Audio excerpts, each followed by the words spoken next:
Hi guys, Knife Detector here. Guys, I am totally without words and beside myself right now. I'm just taken aback by the generosity of Sean over at the EDC Den. He did a giveaway recently, and he lives in Canada, and he mailed this this package to me all the way down in Elsa, Texas, which is where I live, which is about 10 miles from Mexico or 20 miles from Mexico. South Texas, guys. And I'm totally humbled by his generosity. And I've been going to the post office every day since he told me that I was chosen for that giveaway. And I just have difficulty expressing in words how grateful I am to Sean. The knife that is in this box that he showed in his video is a legendary knife with a fantastic story. And I probably will not do this review justice, only because I'm taken aback by such a wonderful gift here. I'm finding difficult to find the words, but let's open it, guys. Let's see what's in it. And Sean, like I said, I'm very grateful for this gift. I can't even begin to tell you. After researching this knife a little bit more, I know it has a wonderful history, and hope to tell some of that right now in a bit. So I'm going to open this box. I'm going to open this cardboard box. Pete, Jersey Knife Guy, using this guy, this little copperhead. Does this look familiar, Pete? You got one too. All right, let's see what's in here. Try and open it carefully.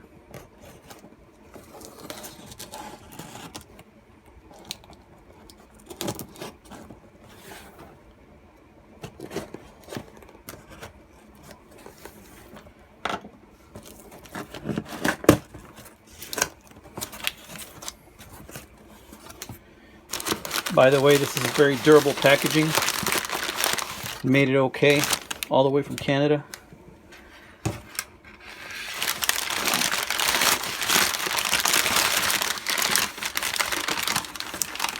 And extra packaging. Looks like you put in a carbon fiber cloth.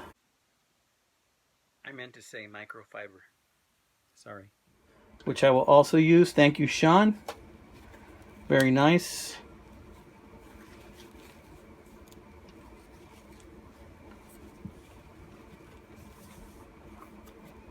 Wow, guys. Look at that.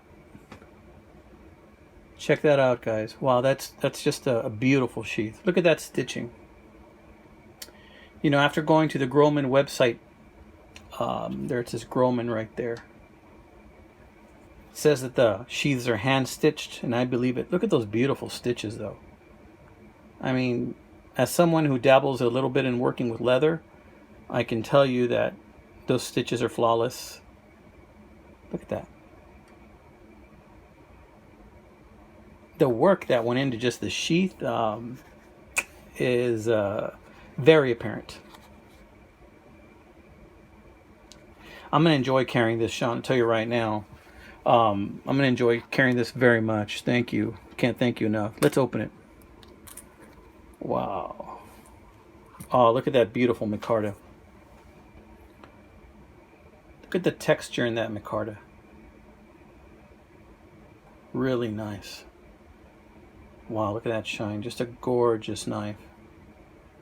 Gorgeous knife. After doing a little bit of research, I learned a little bit about the wonderful history that this knife has. So, Mr. Groman actually was working out of Czechoslovakia in the early part of the 1900s, and he was making knives, and there was a buyer from Quebec that would often go and purchase knives from him, and would try and get him to go from Czechoslovakia, or that German town in Czechoslovakia, to open up in Canada. But he loved his country, and he didn't want to leave because he enjoyed his country, being where he was. But then the political situation changed, and he decided to take him up on his offer of helping him start a company. So when he went over there to Canada, he started working in Pictou Cutlery, or I'm not sure if the name was Pictou, but the name of the city, I believe, is Pictou. I'm sorry if I'm massacring the name, Sean. And the company closed after a few years. And so then he started working making, I believe it was artillery shells or cannon shells for war, because the Korean War was going on around that time. But after that, you know, he realized that his heart was with knife making, and he started working out of his garage. And in working out of his garage, eventually his daughters helped him run the company, and the company grew and grew, and with the help of his daughters and his daughters' husbands, it grew, and the popularity grew. And it's just a wonderful success story as far as knife makers go. And that businessman from Quebec, he really wanted to bring this gentleman over because he knew the quality of his work. And they wanted a knife that was made in Canada, you know, that they didn't have to import from other parts of the world, right? And this knife is a direct result of that engineering and that beauty and those knives that won him so many awards, right? Now, this particular knife, as I'm sure, Sean, you already know, and Stuart, you guys were having a little back and forth discussion during the video. 1963, a variation of this knife, this is obviously an improved model, came out in limited numbers. And they found that this was a very durable, very strong design. It was a lockback, and it was a big lockback, and it could handle a lot of the tough jobs that fixed blade knife could. Now, during this same time, very, very close, 1964, American company, Buck, also came out with another knife, and that was the Buck 110. So this knife came before the Buck 110.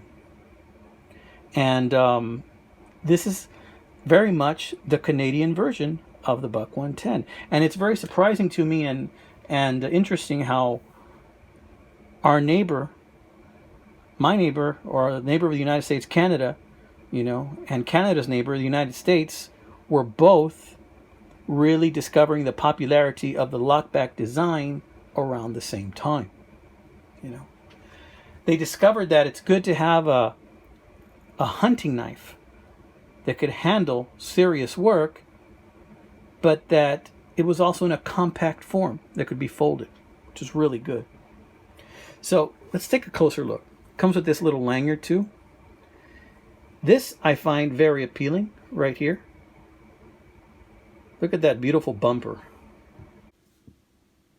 I'm just kidding, guys. I know it's not a bumper. This is actually a very cool feature because check it out. This extends. It comes out and it extends. So if you don't want to use it for a lanyard loop, you can just tuck it in.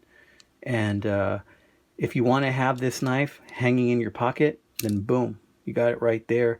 If you want to use it without a sheath or even in your sheath, and then you can just use this to pull it out just like that.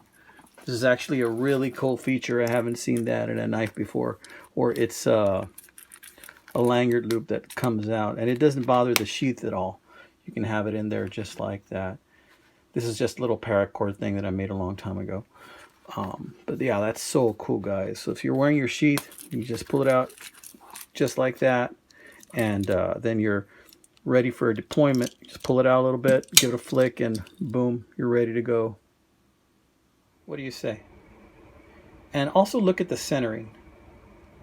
I don't pay a whole lot of attention to the centering, but I mean, come on. It's Johnny on the spot. Look at that. Now, Sean, you pointed out some kind of flaw. I don't really see any flaws when I see this knife. This knife is perfect in my eyes. Let's open it up because I've been waiting to do that.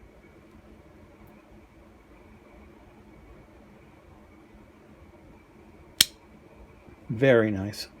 Positive engagement, guys. This feels so good in the hand right here. Now, I will tell you this. This blade is what's called an elliptical pattern. Now, the ellipses is actually a geometric term. And I'm not very good at math, but I did pass geometry class, and I know it's a shape. And it's a beautiful blade. It's got a little S right here. You can see it. Interesting little S.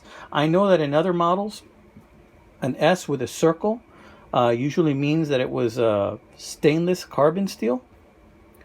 That doesn't have a circle though.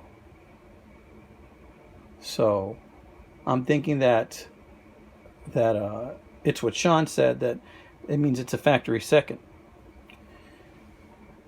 But even though it's a second for the factory, this is a first for me, guys. It's a really gorgeous knife. The genius about a blade like this, guys, is that if you notice, the way the blade lines up with the handle, it's upswept. It's upswept like this. The Buck 110 comes with a clip point, which means that the blade itself is upswept. But this kind of takes that feature all the way into the tang and the handle all together, so that if you're holding it upright, the entire blade is upswept. Now, that particular feature makes this very useful for hunting, skinning, of course. It's just very good for cutting. It lets you do exact jobs. You can use this jimping to really be precise in your cutting or your skinning when you're field dressing an animal. Whoever made this knife, Mr. Groman, who designed this knife, designed it to be extremely functional. Even small details, like this little hump right here in the handle, just fits perfectly right there between those last two fingers. So if you want to do something precise, you can cut very easily like that, and it gives you a great deal of control in the hand. Gosh, this just feels so good in the hand. And those 5.9 ounces, guys, oh, that's nothing. That's nothing, guys. Look at that. Beautiful. Just perfect. I mean, if you're going to do some precise jobs, it's perfect. If you're going to whittle, or you're going to do some scraping, or if you're going to file off some shavings right here, that's perfect, because the blade is upswept and you can go down like that. If you're going to clean and gut a fish, you know, you can put that right in there. This blade would be perfect for that as well. The way this blade is designed, it's just good on so many tasks. Let's see what it says. These eyes are not as good as they used to, but it says Groman Pick 2 NS Canada. Just a gorgeous knife. It's not as heavy as I thought it would be. I think the micarta handles are really doing a fantastic job at keeping the weight of this knife a little bit low. Gosh, you know, I can't imagine. Right now I'm wearing shorts, but when I have some jeans on, I'm going to put this bad boy on and probably not even going to know I have it because it's so light. Wow.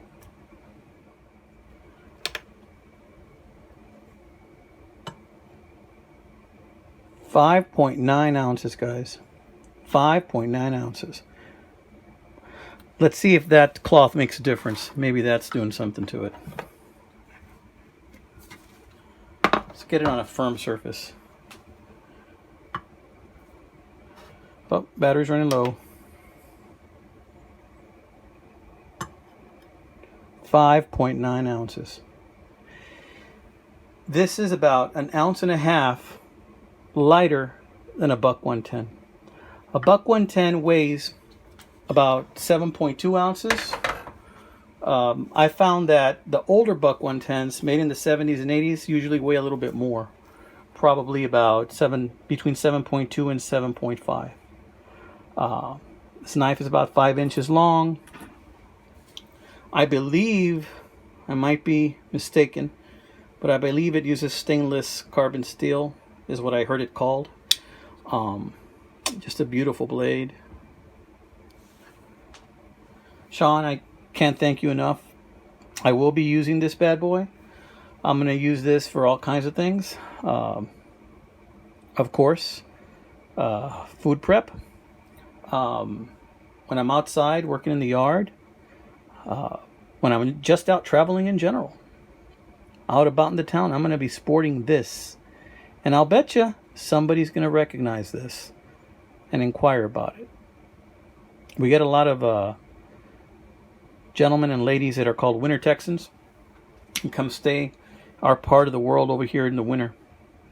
And this will make a real nice conversation piece when I go to the flea market and I speak to some of the vendors there. This is an amazing gift, Sean. I can't thank you enough. Guys, this is a knife detector. You know, one of the things that I keep saying is this knife collecting hobby of ours. Collecting knives, holding on to knives, passing knives down to family members and friends. This hobby can be a window into past memories, but it can also be a doorway to new friendships and to make new connections and new friends. Thank you, Sean. Thank you so much. Can't even begin to tell you how I'm feeling right now. Take care, my friend. And to all the rest of you guys out there, God bless you guys. Take care. Keep your knives sharp. And keep your wits even sharper.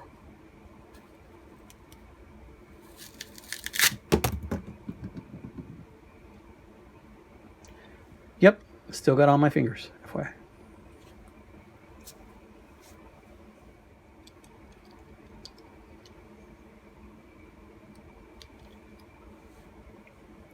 That's a wrap, guys. Nice.